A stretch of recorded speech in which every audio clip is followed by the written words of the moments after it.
Hi guys, it's Arcus here again on What Have I Been Watching, and today's topic is Fantastic Beasts: The Crimes of Grindelwald. So this is the second installment in J.K. Rowling's new series about Fantastic Beasts, which stars Eddie Redmayne as Newt Scamander.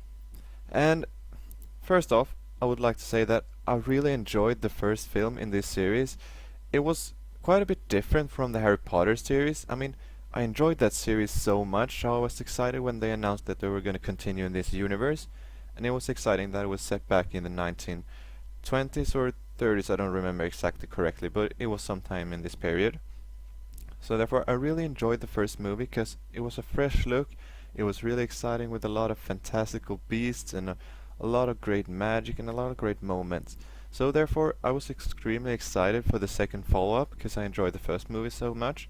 But I'm just gonna say I was hugely disappointed with this movie. I mean, it felt sort of like I get they're building a franchise with this because they went out and said they're gonna make 5 movies in the series, but this movie in its own is really lacking. It has no complete story that is actually exciting to follow. It's just lackluster. It's setting up things to happen in future movies, but nothing actually happened in this movie, and it was sort of dull to watch. Because what got me so excited in the first movie were all these magical creatures and everything that was sort of centered around this, but in this movie they were barely even mentioned. Sure, they took back the Niffler, which was a fan favorite of mine and as well a lot of other people I think as well. But and then they had the Kelpie, and then they had some other, but there was not a lot of focus on it, which I thought they were gonna do more, because that was what I enjoyed most about the first movie.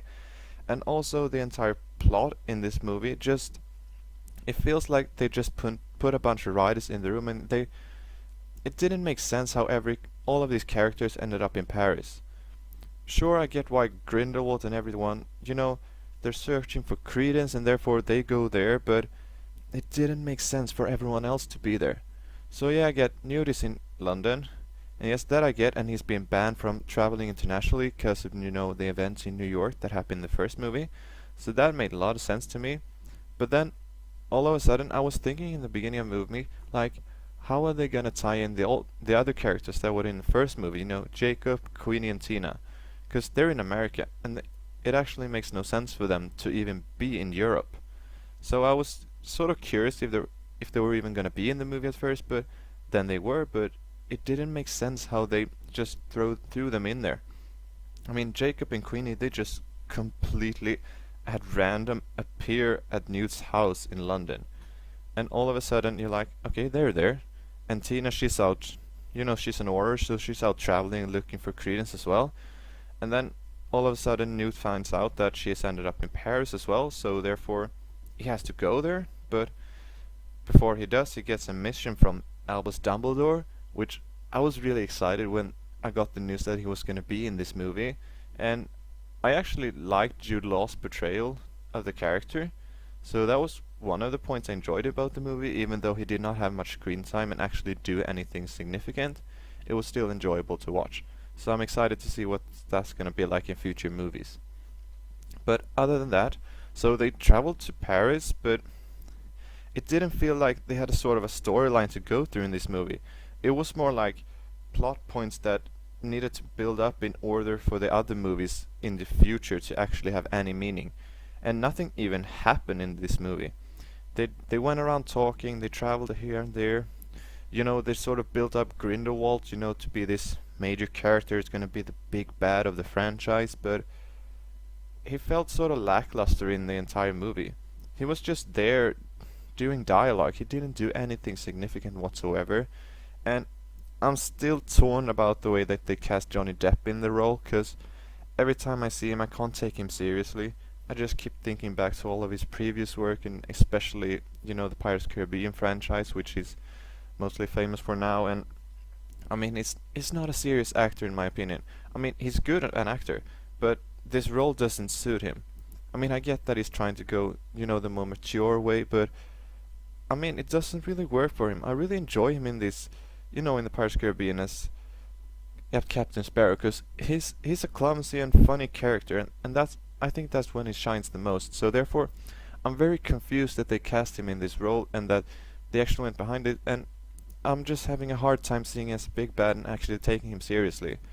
Although his portrayal of the character is it's okay. I mean, it works, but I don't see him the way that I probably would have with another actor. So I don't think the choice for actor is the best way, but that's just my opinion. I'm really curious to see what you guys think about it, but that's my opinion. So either way, that just happens, and then they go around talking about, how Creedon still is the important character. He was sort of the main person in the entire first movie. Now, in the second one, he's just building up Creedon to be something, but again, I'm like so confused by this character because he does nothing. He's an absolutely useless character in my opinion. He's so boring to follow because he's such a shy person and he doesn't do anything. He's not driven by anything, and yeah, I mean, he's driven to find out who he really is, but it's not interesting to watch. It's so dull, and that's what I felt like the entire movie. And then at the end, the reveal of who he actually was. I mean, it wasn't any major reveal. I wasn't like shocked by it, or I wasn't even that excited about to see what was gonna happen going forward, because they revealed that he was an Dumbledore, but that's not really an exciting point for me. I actually think it would have been more exciting if he turned out to be a Lestrange, because that would actually be more exciting going forward, in my opinion. So I'm curious to see what they're gonna do with him being a Dumbledore, but it's not something that I think is really interesting. And I mean, there's so many things, but one of the points I really enjoyed was when they announced Nagini in the movie, that she was actually a human in the beginning with this blood curse that turns her into a snake at night. And if you didn't know, she's actually the snake that Voldemort has in the Harry Potter franchise. So this was a really nice throwback, to have some things connect to the Harry Potter universe as well, because they're in the same universe, but it's set so much earlier. So there was a lot of nods in this movie, therefore, to the Harry Potter franchise. We had Albus Dumbledore, we got a bit of sequences at Hogwarts, we got Professor McGonagall as well, which was really exciting. We got to see a bit more of Newt going to the school as well, and as I said, we got to see Nagini as a person. We didn't even know that what she was that before the snake. So I'm excited to see how she wind up, turning around and everything. And we also had the alchemist who created the Philosopher's Stone. I'm blanking out on his name right now, but either way, he was in it as well, and that was a really nice way as well, because he's mentioned in the first Harry Potter movie. So that was really nice to see that they actually connected it to this movie as well. So that's a little fun nods, but other than that, it just felt lackluster, as I said previously. And just the entire thing with the characters, like with Queenie, she's just driven by her love for Jacob, but I mean, in the first movie I really liked her character, but in this film they portrayed her so badly in my opinion, because they sort of wrote her as the crazy character that just will do anything for love, but it didn't matter in the end, and she decided to join Grindelwald, which I found really strange, and I didn't like the way that they went with this character. So we'll see going forward. I mean, I'm guessing she's not gonna be bad throughout the entire franchise, but yeah, I did not like that decision. And as well with Jacob, I really enjoyed him so much in the first movie, and I felt like he did not have enough screen time in this movie. He was barely there, and he did not have many lines as well. And I thought of him as such a funny character that he was thrown into there in the first movie. A no-mash, a muggler, with no experience of it whatsoever. And I was excited to see him in this movie as well, but he didn't do anything significant, and he just felt like he was more of a background character, because they were focusing on so many other characters in this movie that they felt like they almost had too many of them, because it felt so rushed some parts, and it didn't make sense all the time. Like just the entire deal with Newt's brother Theseus being introduced as well, and we also had Lita Lestrange in the movie, and just these two characters as well that they're trying to build up as major characters. And yeah, sure, it looked like Lita died, so that was really I mean, I liked her character, so therefore I was really surprised by that ending. And even though I enjoyed that she didn't go bad like, Bellatrix was, but I still didn't like that. And I mean, I'm curious to see what they're gonna do with Theseus moving forward, because he was also sort of a lackluster character. He didn't have a lot of things in the movie, and I'm guessing there's, building him up again for future movies. But other than that, I'm still gonna watch the next movies because I'm curious to find out what's gonna happen. But it's not like I'm that excited about it anymore that I was in the beginning, with the first movie. So therefore, I'm a bit disappointed with this movie, and I'm gonna rate it at a 5 out of 10 because the visuals were great, but in the entire movie sort of felt like a CGI movie. You watch it for, the magic, the effects, the visuals.